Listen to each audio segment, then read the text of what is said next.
반갑습니다. 31번째 강의를 시작하겠습니다.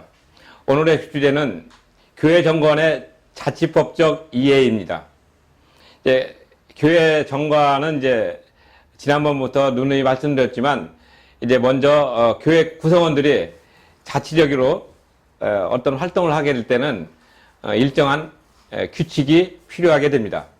그래서 교회는 늘 우리가 얘기하는 대로 민주적이고 또 독립적이고 또 투명하고 또 자치적으로 운영해야 된다고 늘 얘기를 하고, 또 이러한 것은 사회 통념으로 인정이 되어 있으며, 또한 많은 대법원 판례와 또 기타 판례를 통해서 증명이 되어 있습니다. 그렇게 또 나타났던 그 정관이기 때문에 각 교회에서는 정관에 대해서 엄청 중요하게 생각합니다. 그래서 교회가 꼭 정관을 가지고서 운영하는 것은 아니지만 그 정관은 필요할 때가 많이 있습니다.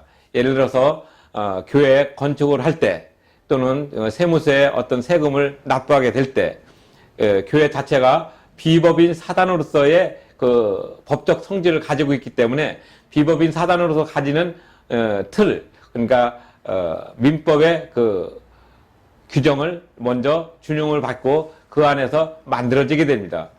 정관은 보편적으로 그 몇 가지 구성 요소가 있는데, 그것이 필수적인 기재 요소가 있고 또 임의적인 기재 요소가 있습니다. 필수적인 기재를 해야 되는 것이라고 하면은 먼저 명칭이 필요합니다. 그 다음에 그 명칭을 유지해 줄 수 있는 소재지가 필요합니다. 그 다음에 그 모임이 어떤 성격을 가지고 어떤 비전을 가지고 어떤 목적을 가지고 있느냐 하는 것을 규명하는 성문법적인 그런 문구가 또한 필요합니다. 그 다음에 그것을 가지고 할 때는 일단 그 법인에서는 뭐 어떤 그 이사의 그 임명 규정, 그 다음에 자산 규모, 그 다음에 또 그 법인이 해산됐을 때 해산의 어떤 요건, 또 해산하고 나서 그 재산을 어떻게 청산해 가지고 처리할 것인가 하는 그런 요건이 필수적으로 중요합니다. 물론 우리 교회도 그런 부분을 거의 준용을 하게 됩니다. 왜냐하면 민법 자체적으로 정관이 없으면 민법의 어떤 일반 규정을 따르고, 또 그러한 그 일반 규정이 없으면 또 그 임의 규정과 또 조리, 이런 것, 관습, 이런 것들에 따라 가지고 처리하기 때문에 그렇습니다. 그래서 정관은 왜 중요하냐면은 이런 법적인 어떤 그 기능을 가질 수 있는 어떤 기준점이 되기 때문에 그렇습니다. 그래서 교회가 어떤 분란에 휩쓰이거나 또는 그 교회가 어떤 그 분쟁의 요소로서 어떤 나갈 때는 그 정관에 있는 대로 먼저 처리를 우선적으로 하게 됩니다. 그래서 정관의 처리가 미비할 때에는 그 관습적으로 민법의 어떤 그 일반적인 것을 준용받고, 또 그 민법의 일반적인 것도 해결하기가 어려울 때는 뇌 규칙이나 또는 교회 헌법을 참고로 해가지고 전체적으로 맥락적으로 정리를 하는 경우가 많습니다. 그래서 정관이 우선적으로 중요하다는 것을 말씀드리고, 이 정관은 그 교회에서 나타나는 그런 자치적인 어떤 가장 중요한 요소가 되기 때문에, 특히 지난 2018년 1월 1일부터 종교인 과세가 시작되고 난 다음부터는 이 정관에 대해서 상당히 많은 관심을 가지고 있지만, 우리가 아직 신앙적인 부분을 너무 강조하고 또 그러한 것으로 굳어온 것이 지난 100여 년 동안 있었기 때문에 정관을 깔끔하게 만드는 그런 작업을 목사 또는 그 교회 개인적으로 하기가 무척 어려워서 각 교단마다 어떤 그 정관의 모범이 되는 소위 표준 정관을 이렇게 많이 배포하고 있습니다. 근데 그 표준 정관도 지금에 와서 보면은 어떤 법적인 지식을 가졌다든지 또는 민법적인 어떤 틀에 맞췄다든지 또는 여러 가지 어떤 그런 그 강행 법규적인 그런 그 틀을 가지고서 시작하는 것이 별로 없고, 그냥 일반적인 그 소위 그 신의 성실 원칙에 중심으로 해가지고 어떤 그 믿음을 가지고 또 어떻게 열심히 하게 되면은 이 조직이 깨어지지 않을 것이다 하는 그런 전제로 보통 만들어졌습니다. 예를 들어서 교회를 설립할 때 이 교회가 몇 년쯤에는, 언제쯤에는 이 교회가 이렇게 해산될 것이다 하고서 만들고 있는 건 아니지 않습니까? 그런데 이 다양한 사람들이 모여서 일을 하다 보면은 본의 아니게 또 예기치 못한 어떤 분란에 휩쓸려 가지고 교회가 이렇게 나눠지거나 또는 교회가 이렇게 문을 닫아야 되는 그런 경향도 많이 있습니다. 그래서 그런 것들을 이제 기준적으로 설치를 하려면은 그 모임을 처음 만들 때부터 그런 것들이 안 일어나야 되겠지만 혹시라도 일어날 걸 예상해서 그런 예비적인 준비를 하는 것이 또 정관입니다. 그래서 정관은 늘 우리 속에서 이렇게 나타나고 있진 않지만 어떤 문제가 됐을 때는 그 정관을 중심으로 해결하는 기준점이 있기 때문에 정관은 어떤 위치에 있어서나 항상 깔끔하게 정리하는 것이 필요합니다. 그래서 우리나라 그 한국 교회도 이제 종교인 과세가 이제 시행이 되고 난 다음부터 정관에 어떠한 내용을 담아야 그래도 국가에서 얘기하는 종교인 과세법의 어떤 그 정신에 맞고 또 교회는 또 교회대로 어떤 나름의 어떤 선교와 또 포교의 정신에 맞고 하는 이런 것들 균형점을 찾는데 많은 노력을 하고 있습니다. 그래서 이제 뜻 있는 분들이 그래서 교회 정관을 표준적으로 이렇게 만들면 된다. 그래서 이제 일부 사람들이 이제 교회 정관을 이제 나름대로 이렇게 만들어서 배포를 하고 있지만 아직 우리나라에서는 공식적으로 이제 표준 정관, 소위 그 공정거래위원회에서 하는 표준 약관처럼 그런 것들이 이제 일상화되지 못했고 그냥 인터넷에서 이렇게 정관이다 하면은 이제 이렇게 쓰는 것이 좋다 저렇게 쓰는 것이 좋다 해서 무분별하게 이렇게 차용해서 쓰는 경우가 많은데 제가 이것은 조금 조심해야 될 필요가 있다고 생각을 합니다. 왜냐하면은 정관 이렇게 인터넷에서 이제 수십 가지를 이렇게 제가 이렇게 검색을 하고 또 정관을 이렇게 정리를 해보니까 민법적인 요소를 너무나 이렇게 의식해서 피하다 보니까 정관이 가져야 되는 본연의 정신, 그 가치의 모습이 많이 희석되어 있습니다. 가치라는 것은 어떤 그 교회는 하나님의 말씀과 또 예수님의 어떤 모습을 증거하고 또 그거를 갖다가 이렇게 포교하는데 온 힘을 다해야 되는 임무가 있습니다. 그런 책임이 있는 것이죠. 근데 그런 것들을 이제 조금 도외시하고 소위 그 문자로만 그 몇 글자 이렇게 써놓고 나머지 부분은 이제 뭐 재산 다툼에 있어서는 어떻게 된다, 권리 관계는 누가 가져야 된다. 또 뭐 이런 것들이 너무 많이 있다 보니까 정관이 가지는 그 본연의 정신보다는 또는 교회가 가지는 본연의 정신보다는 이거 무슨 뭐 교회에 와가지고 재산 나누는 그런 연습하는 것 같은 그런 어떤 문자를 그런 문구를 많이 이렇게 쓰다 보니까 어떤 거는 그 정관이 가져야 되는 그 맥락적인 이해를 못하고 단어만 차용해서 쓰는 그래서 결국은 해석이 전혀 다른 쪽으로 나오는 경우가 많이 있습니다. 그래서 우리가 이제 그런 것들을 조심해서 써야 된다는 것은 법적으로 하자가 없게 쓰는 것도 중요하고 더 중요한 것은 그 단어 또는 그 문단이 그 단락이 교회법 전체에서 어긋나지 않는 어떻게 보면 언어의 온도가 필요한 그런 용어를 이렇게 만들어 써야 되는데 개인이 그런 것들을 만들어 쓰기는 많이 어렵기 때문에 못하고 있는 것 같습니다. 그래서 이제 일부 교회의 어떤 단체들이 이제 표준정관이다 해서 계속 만들고 그걸 노력하는 경향도 있는데 이것은 대단히 좋은 현상이라고 생각합니다. 그래서 우리나라도 이제 교회 설립이 되면은 그 교회 설립된 데 맞춰가지고 정관은 필수적으로 갖추어야지 되는데 그 정관을 갖추는 그 내용이 좀 더 풍부하고 좀 더 시대에 맞고 그 다음에 또 구성원들의 의미에 이렇게 반영되는 그런 모습이 돼야 되지 않을까 생각을 합니다.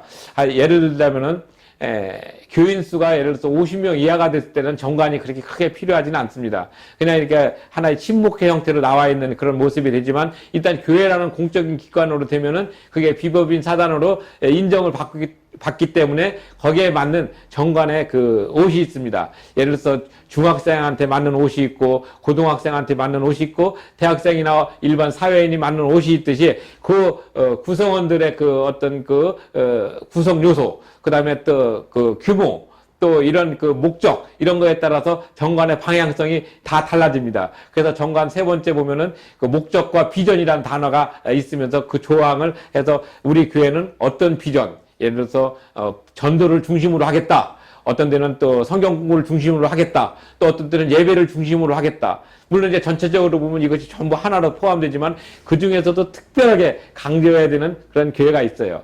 예를 들어서 이제 순복음교회는 하나님의 어떤 그 뛰어난 어떤 은사, 또 이런 부분들을 많이 강조하는 경우도 있고, 또 어떤 때는 성경 공부를 많이 강조하는 경우도 있고, 어떤 경우는 또 교리를 많이 강조하는 경우도 있고, 이런 것들이 혼합되어 있지만은 특별하게 어떤 부분을 또 강조하는, 그래서 이제 선결교단이 생기고, 또 감리교단이 생기고, 오순절 교회가 생기고, 또 장로교회가 생기고, 또 이제 퀘이커처럼 회종교회가 생기고 뭐 이런 다양한 어떤 그 종파가 생기는 원인이 바로 정관의 표현이 돼야 됩니다. 그래서 정관은 항상 어떤 그 구성원적인 요소가 중요하게 나타나지만 이러한 것을 고민하면서 만들진 않아요.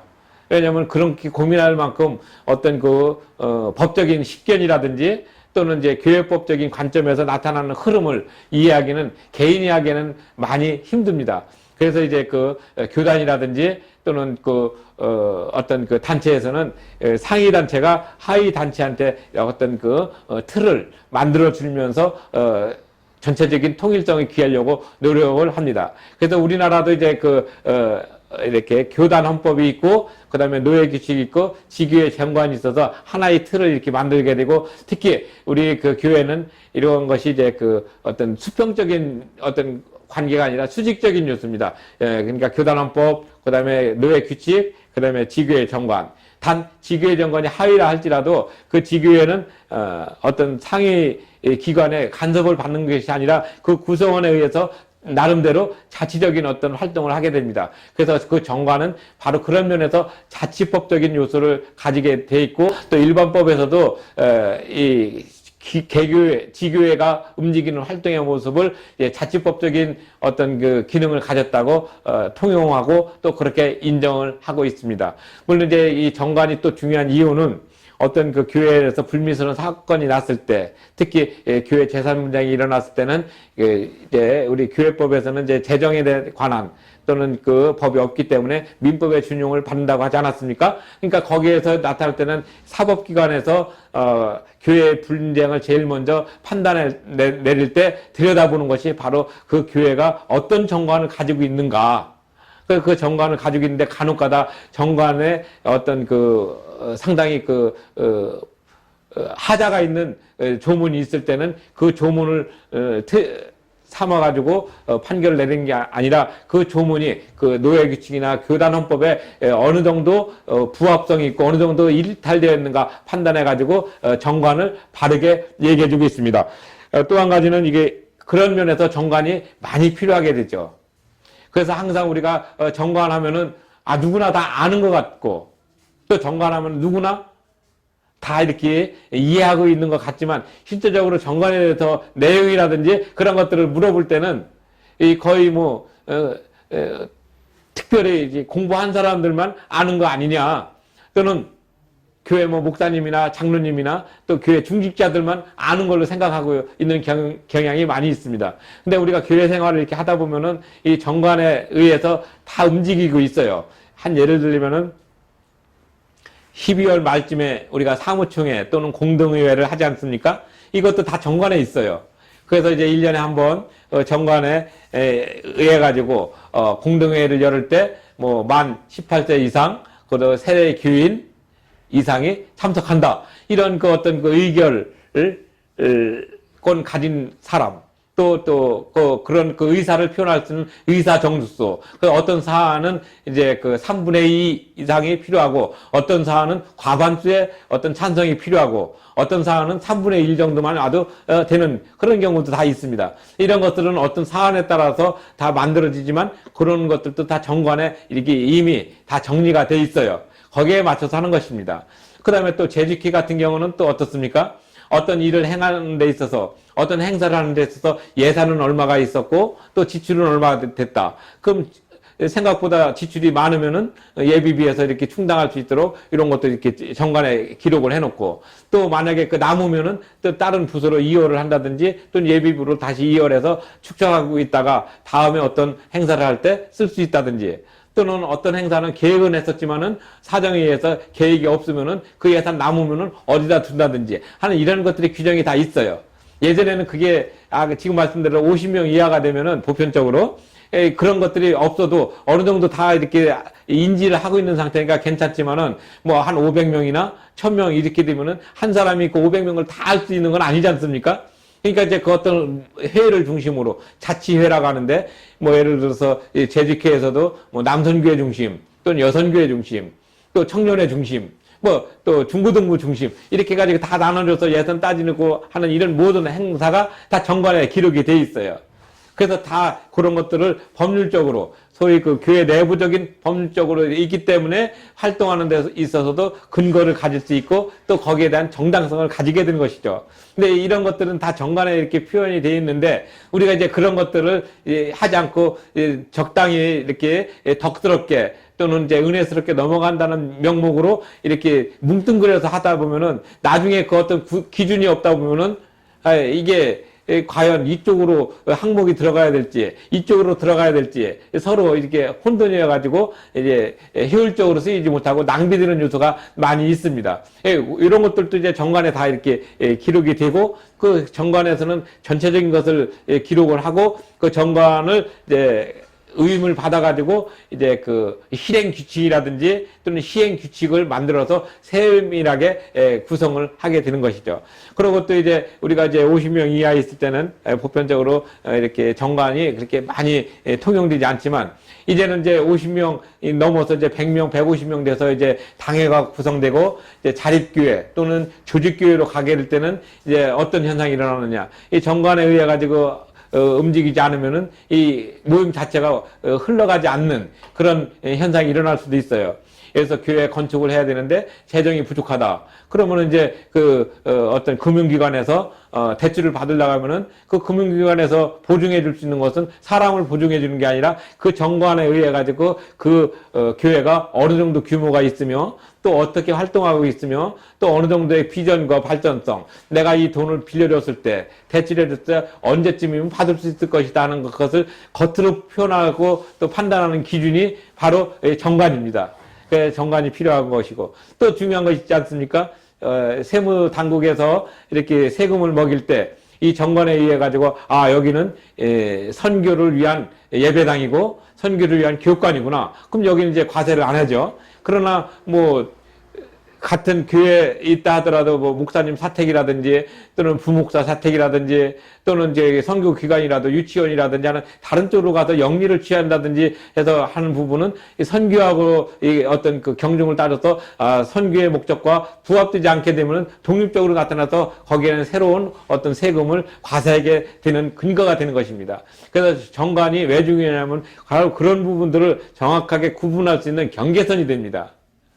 그래서 우리는 이제 이 정관을 이렇게까지 해야 되는 어떤 법률적인 행위에 있어서 이게 뭐 다 압니까? 모르니까 이제 대충 이제 세무사한테 맡긴다든지 또는 이제 좀 법을 좀 이렇게 공부해서 세법 공부하신 분한테 맡기다 보면은 이제 처음에는 어느 정도 되지만은 이제 목사님들의 어떤 그 목회 활동비라든지 또는 또 교회에 그 고유한 그 선교 활동 이런 그 여러 가지 항목을 정했을 때 그 항목이 과연 과세 기준이 되는가? 또는 과세 면세가 되는가 또는 과세 유예가 되는가 또는 과세가 되는가 하는 이런 여러 가지 조건이 있어요. 그러니까 이제 어떤 부분에서 과세를 해야 될 때는 이 항목이 있지 않습니까? 과세 대상 또 과세 유예 과세 면제 이렇게 가지고 거기다 이렇게 표시를 해서 이 부분에 대해서는 얼마를 내야지 된다 해서 합산해 가지고 뭐 5만 원을 내라 또는 10만 원을 내라 해서 이렇게 세금을 먹이는데 기준이 되는 것이 바로 정관입니다.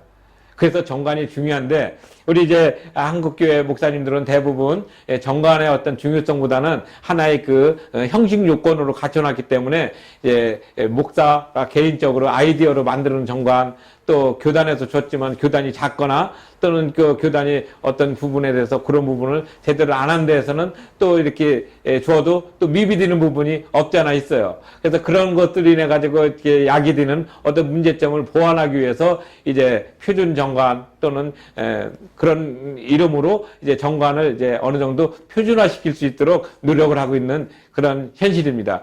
이제 올해 이제 2019년도 지나고 나면은 이제 2020년도부터는 이런 그 표준정관이 이제 많이 이제 제정이 되고 보급이 될 것이라고 저는 예상을 합니다. 왜냐하면 많은 분들이 이제 표준정관의 필요성, 그 다음에 또 교회 헌금도 사실 만만치 않거든요.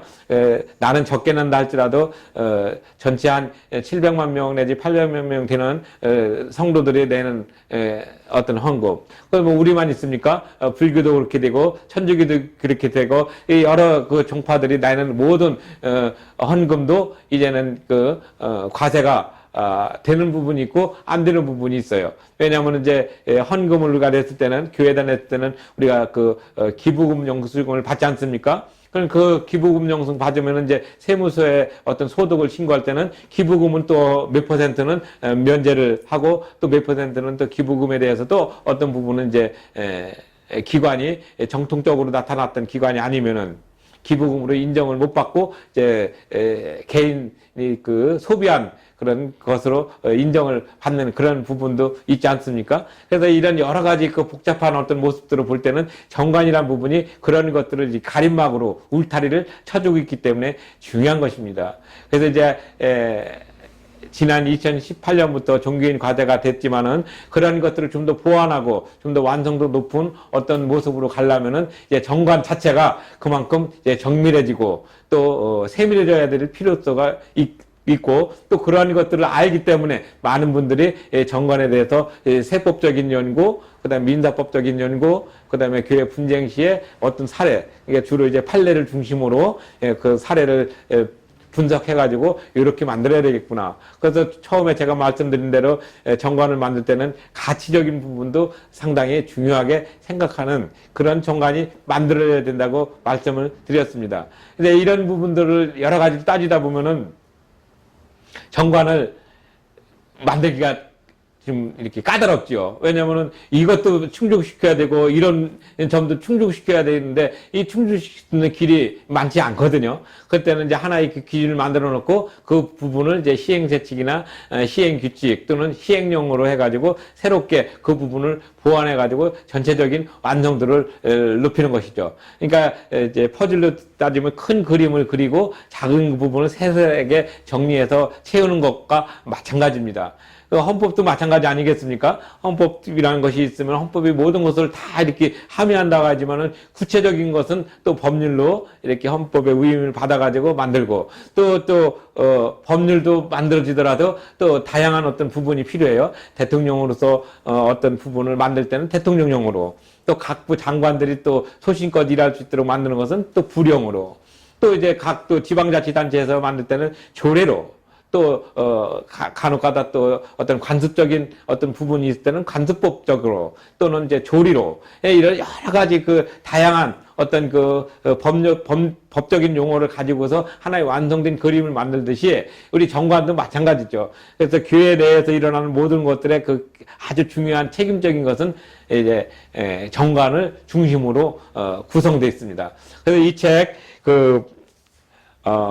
교육법과론 289쪽에 보면 이제 교회 정관의 자치법적 구속력이라는 항목이 있습니다. 거기에 이제 교회 정관의 필요성을 제가 정리를 했고, 그 다음에 교회 정관에서 가장 중요한 것은 아무래도 사람들이 활동하다 보니까 뭡니까? 재산권 문제입니다. 그래서 재산권 자체는 총유다 하는 것을 여기에다 특별히 강조를 많이 했어요.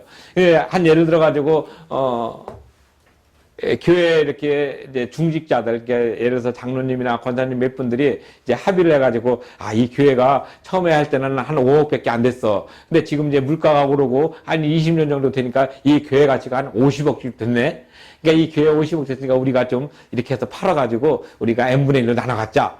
이렇게 얘기를 해가지고, 분란을 일으켜서 이제 좀 악의적으로 보면 이제 목사님을 이렇게 쫓아내고 또 교인들 이제 마음에 안 드는 사람들을 쫓아내서 세력을 해가지고 이렇게 교회를 뺏어가려고 하는 그런 나쁜 사람들이 있습니다. 우리가 보편적으로 볼 때는 하나님이 살아계시면 저것들 전부 벌받아 이렇게 얘기를 하겠지만은 그렇게 해가지고 교회 분란을 의도적으로 시키는 경우가 있어요. 근데 이제 이게 이제 93년도에는 이제 그것이 어느 정도까지 좀 이렇게 이제 표현은 많이 안 됐지만은 이제 전국적으로 보면은 이제 조그만 교회들이 넘어가고 매매가 되고 경매가 가고 하는 그런 과정에서 이렇게 가만히 보니까 그런 아주 불순한 어떤 그런 부분들을 많이 보게 되었어요. 근데 이제 그런 부분들이 이제 2006년도 대법원 판결에서는 이제 교회 재산은 명의가 목사의 명의로 돼 있다 할지라도 그것을 목사가 개인적으로 팔고 사고 할 수 있는 것은 아니고 그 교인들 전체에 모인 사람들의 의견에 따라서 처분되어야 된다고 얘기하면서 그때는 총유라는 단어로 정리해줬습니다. 물론 이제 그전에는 이제 뭐 합유라는 단어도 썼고 또 이제 어떤 그 재산권에서 조합원들이 쓰는 어떤 용어도 썼지만은 이제 총유라는 단어를 썼고 그다음에 그 총유라는 단어를 쓰면서 교회 재산은 공동의회에서 결정이 돼야지 된다. 그러니까 이제 그 교회 구성원들 3분의 2 이상이 교회를 더 존속할 것인가 폐쇄할 것인가 또는 뭐 하는 그런 부분을 결정할 수 있도록 이제 법률적인 용어로 확실하게 만들어졌습니다. 그전에는 이제 대부분 아까 말씀드린 대로 교회 일 생기면은 은혜스럽고 덕스럽게 이렇게 적당히 이렇게 마음 맞는 사람들끼리 해 나가는 그런 경향이 지난 그 93년도 이전까지는 많았어요. 그러다가 2006년도 그 사이에 뭐가 있었습니까? 가장 중요한 사건. 그렇죠. 1997년 12월 아마 8일 날쯤 그 IMF가 돼가지고 우리나라가 이제 그 세계 그 은행 그쪽으로부터 이제 그 구제를 받게 되면서 우리나라 산업시설이 완전히 바뀌는 놀라운 사건이 있었습니다. 근데 그 사건을 보면서 우리가 있었던 것은 이제 금모기 운동을 하고 여러 가지를 하면서 이제 국가 부채를 이제 이렇게 바꾸려고 노력을 했지만은 이제 어느 정도 일정 부분을 했지만은 이제 상당히 우리나라 산업화가 산업 구조가 바뀌었고 또 그 사람들의 인식이 바뀌었어요. 근데 그때 왜 이 말씀을 드리냐면은 그때 교회는 한참 부흥하고 있으면서 열심히 교회 건축을 많이 했었어요. 그러다 보니까 이제 교회 건축을 해서 이제 은행에서 대출을 받아가지고 했는데 교인들이 생활이 어렵고 또 직장에서 많이 쫓겨나고 그러면서 연속적으로 2000년도, 2001년도 그쪽엔 또 카드 대란이 일어나가지고 또 서민들의 삶이 더 핍박해지니까 교회는 그만큼 상대적으로 헌금이 줄게 되고 근데 은행 빚은 계속 남게 되니까 교회 건물이 상대적으로 많이 이렇게 경매가 나가고 그러다 보니까 교회 재산권 다툼이 일어나니까 이런 부분들을 한꺼번에 정리해 줄 필요성이 있어서 이제 교회 재산권 다툼을 이제 일목요연하게 정리한 것이 2006년도 신서교회 사건인데 그때 원래 명칭은 이제 그 건물 명도 또 소유권 존재에 대한 판결인데 그때 교회의 성격, 교회 재산의 모습, 그다음에 소수자의 그 종교적인 자유, 그다음에 다수자의 종교적인 권리 이런 것들을 이제 쭉 정리를 해서 우리나라 교회법의 어떤 흐름이 이렇게 물꼬가 바뀌는 아주 놀라운 일이 있었습니다. 그래서 그때 제일 중요하게 봤던 것이 바로 정관이었기 때문에 그 판결 이후 그러니까 2006년도 대법원 전원합의체 판결 이후부터는 이제 정관을 각 교회에서 이제 열심히 만들고 가능하면 법적인 하자를 치유하는 부분으로 많이 만들었어요. 그렇게 나고 나서 이제 그 다음에 2010년도에 소위 그 강성교회 판결로 인해 가지고 신구 원로 목사님과 신임 목사님과의 그 교단 탈퇴 문제와 또 거기 교회 탈퇴 문제에 대한 개념 정리해주고 2014년도에는 이제 강북교회 판결이라고 해서 이제 그 총회 재판국에서 그 목사님의 어떤 자격 시비를 했을 때 현저하게 어떤 그 정서에 반하는 어떤 부분이 있었기 때문에 총회 재판국 그 판결을 이렇게 새롭게 판단하도록 했고 그다음에 이제 또 근자에는 이제 2018년도에는 사랑의 교회 담임 목사 청빙 무효의 건으로 인해 가지고 어떤 절차적인 부분 그러니까 그것도 다 정관을 중심으로 해서 어떤 부분을 얘기했던 것이고 또 거기에 따라서 넘어서는 이제 교단 헌법 이런 것도 정리해서 교단 헌법과 노예개축과 교회 정관의 그 상관관계를 새롭게 정리하는 그런 놀라운 판결이 지난 한 20여 년 동안 이렇게 5건 있었어요. 그래서 우리가 이제 정관이라는 부분이 이제 개교회에서 움직이는 가장 중요한 규범이는 것은 분명하지만 그 정관도 상위적인 노예 규칙이나 또는 교단 헌법의 어떤 범위에서 어긋나지 않도록 구성되는 것이 중요한 것입니다. 그래서 우리는 이러한 것들을 생각할 때 정관은 자치적으로 어떤 기능을 하고 있지만은 그 자치법적인 어떤 기능도 결국은 교단 헌법의 어떤 큰 틀에서 어긋나지 않는 범위에서 만들어져야 그래도 교단의 어떤 그 정체성과 또 교단에서 그 전체적으로 나가야 되는 그 힘을 함께 하고 있는 것을 우리가 기억해야 됩니다. 그래서 오늘 정관의 어떤 부분에 있어서 가장 중요한 부분, 이 정관은 바로 우리 그 지교회에서 가장 중요하다. 그래서 이제 정관에서 뭐 사회법적인 정관으로 생각을 많이 하지만 교회 내에서도 비법인 사단의 어떤 특징을 법적으로 가지고 있기 때문에 정관을 분명하게 만들 필요가 있는 것을 강조합니다. 그래서 이 제 290쪽과 또 291쪽 보면 이제 교회 정관의 어떤 교회법적인 의미와 또 정관의 정의에 대해서 이렇게 간략하게 여러분께 소개를 해 올렸습니다. 그리고 이제 이 책 그 295쪽에 보면은 이 정관에 대한 학설과 판례가 여러 가지로 나와 있어요. 그래서 가장 중요한 것은 정관은 자치법적 성질을 가지고 있다. 그래서 정관은 그 교회가 그 지교회가 근데 지교회라고 쓸 수도 있고 개교회라고 쓰는데 보편적으로는 지교회가 올바른 단어입니다. 개교회는 개개인의 교회라고 해서 개교회라고 쓰고 또 지교회는 그 지역에 있는 교회라서 지교회를 쓰고 있지만 그 지역에 있는 교회라고 쓰는 것이 법률적인 용어로 우리 그 교단헌법의 용어로 올바르지 않을까 생각합니다. 그래서 이제 그 지교회가 가지는 정관은 정말 중요하다. 그리고 지교의 특성은 비법인 사단이기 때문에 그 비법인 사단으로서 가져야 되는 그런 규칙이 정관이고 그 정관의 내용은 또 아까 말씀드린 대로 그런 필수적인 기재사항과 임의적인 기재사항이 필요하다. 그리고 정관에서 만들어진 그런 어떤 조문을 이제 조금 보완하고 또 새롭게 해야 될 경우가 있다면은 시행규칙이나 시행령, 정관 시행규칙, 정관 시행령 이렇게 해가지고 다시 또 하위적인 규범을 만들어서 사용을 하고 있다. 이런 그 틀이 있다는 것만 분명히 아시면은 우리 교회가 그만큼 체계가 잡혀 있고 그렇게 중구난방으로 움직이는 것은 아니고 하나의 조직체로서 움직이고 있다 하는 것을 분명히 인식하셨으리라 생각을 합니다. 그리고 또 한 가지 더 중요한 것은 이 정관은 이제 전체적으로 이렇게 다수가 움직이지만은 또 소수가 또 어떤 의견을 냈을 때는 그것을 또 반영할 수 있는 그런 체제가 필요합니다. 그것이 이제 대의민주주의의 가장 중요한 요소인데 다수결의 어떤 의견이 있다 할지라도 소수의 의견도 다시 참고해가지고 좀 더 완성도 있는 그런 어떤 조직체로 가는 것이 정관의 기본적인 틀이고 목적입니다.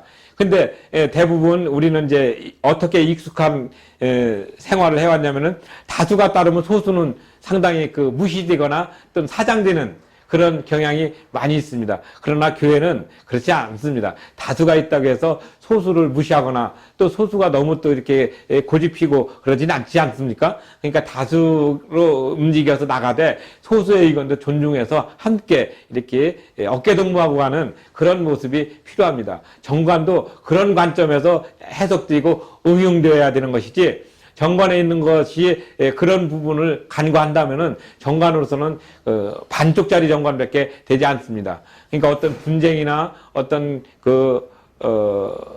이권에 대한 어떤 방어는 될 수 있지만 신앙적이고 또 믿음적이고 하는 그 가치적인 부분을 반영하지 못하는 경향이 많습니다. 현재 시중에 나와 있는 인터넷에 나와 있는 많은 정관의 어떤 요소를 보게 되면은 바로 하나님의 법을 먼저 존중하면서 그 정신에 있는 언어와 단어를 찾아줄 수 있는 지혜가 필요합니다.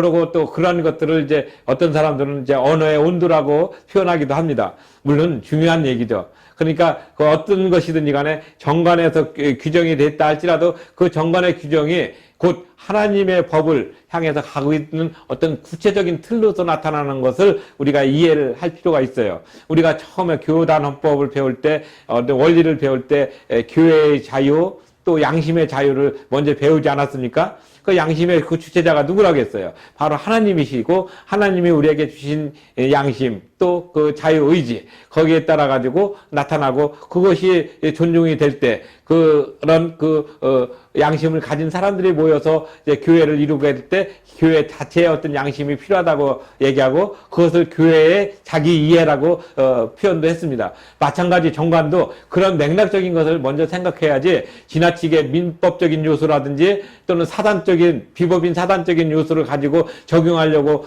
정관을 만들게 되면은 하나님의 법이 상대적으로 흐려지게 되고 나타나는 것이 약해지게 됩니다. 그러다 보면은 뭐든지 법적으로 법대로 하려고 하는 경향이 강하게 되면은 상당히 메마르고 건조하다고 말씀을 드렸습니다. 교회는 항상 풍성하고 따뜻한 어떤 배려, 그 다음에 관용 이런 것이 필요한 것이지 교회가 법을 위해서 만들어진 것은 아니지 않습니까? 그러니까 법이라는 것은 교회의 어떤 본연의 목적을 이루고 나가는 하나의 그 수단으로서 나타나야지 되는 것이지 이 법이 우위에 서가지고 교회의 본연의 어떤 목적을 이렇게 왜곡하게 되는 그런 현상은 우리가 피해야지 되고 앞으로 정관을 만들 때도 그런 부분에서 특별하게 관심을 가지고 언어 하나하나에도 또 단어 하나하나에도 정말 그런 어떤 그 마음이 들어갈 수 있는 그런 것을 우리가 찾아서 쓸 수 있는 그런 시기가 오지 않았나 생각을 합니다. 특별히 사회적으로 만문이 소위 돈이 또는 재산이 이렇게 하나님을 대체하고 있는 이런 시대에 있어서 더욱더 우리가 하나님의 법, 그 사랑의 법, 그 다음에 하나님께서 예수님을 이 땅에 보내셨을 때의 어떤 그 목적, 우리를 정말 구원의 길로 인도해 주시고자 했던 그런 모습들을 먼저 생각하고 교회 정관도 그런 정신을 가지고서 만들어질 수 있도록 우리가 정말 지혜를 모아야 될 때라고 생각을 합니다.